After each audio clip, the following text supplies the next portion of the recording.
آمینہ دا لال ویکھ کے سونیا دے مان ٹوٹ گئے سونیا دے مان ٹوٹ گئے سونیا دے مان ٹوٹ گئے سونے دا جمال ویکھ کے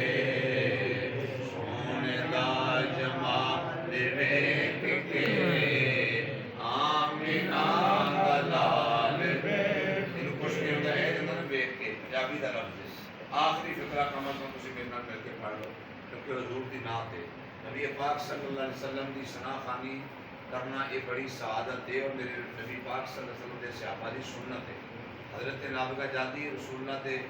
اور ثنا خان سن جڑے نعت لکھتے بھی سن تے نعت پڑھتے بھی سن آپ نعت لکھ کے پڑھی نے جدوں میرے آقا مولا دی بارگاہ حضور دی بارگاہ سراج محبت پیش کیتا مصطفیٰ کریم نے خوش ہو کے فرمایا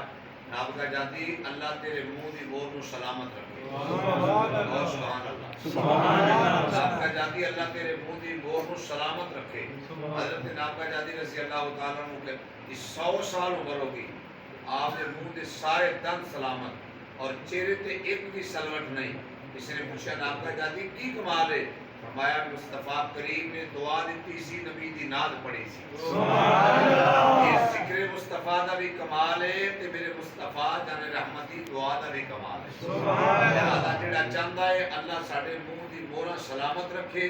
اللہ ساڑھے چہرے سلامت رکھے اے تے بجائے سنیا دے چہرے چمک دے کیوں نے یہ مصطفیٰ دا ذکر کر دینے نبی پاک صلی اللہ علیہ وسلم کے صاف حمیدہ بیان کر دینے کہتے حضور دے علم غیب دی گل کر دینے کہتے نبی پاک صلی اللہ علیہ وسلم دے معجزات دی گل کر دینے کہتے اپنے آقا مولا دی ختم نبوت دی گل کر دینے اس واسطے انہاں دے چہرے چمک دینے کہ جڑے رسول اللہ دے علم غیب دے منکر نے رسول اللہ دے حاضر ناظر ہون دے منکر نے میرے نبی دے میلاد دے منکر نے انہاں دے چہرے دے رونق آ سکدی او دن ہی ہوے تے رات دے 12 بجے ہوندے نے رات دے 12 دے ویسے بجے ہوندے نے انہاں دے منہ تے دن بھی رات دے 12 بجے ہوندے نے جڑے مصطفیٰ دے میلاد دے منکر ہون نبی پاک دے علم غیب دے منکر ہون انہاں دے چہرے چمک سکدے حضرت نابغہ جادی دا چہرہ کیوں چمکدا سی انہاں حضور دی نعت پڑھی سی سبحان اللہ اللہ اکبر تساں میرے مل کے پڑھنا دو شعر پڑھنے اس کے بعد انشاءاللہ ایک دو گل کرتے دعا کرنے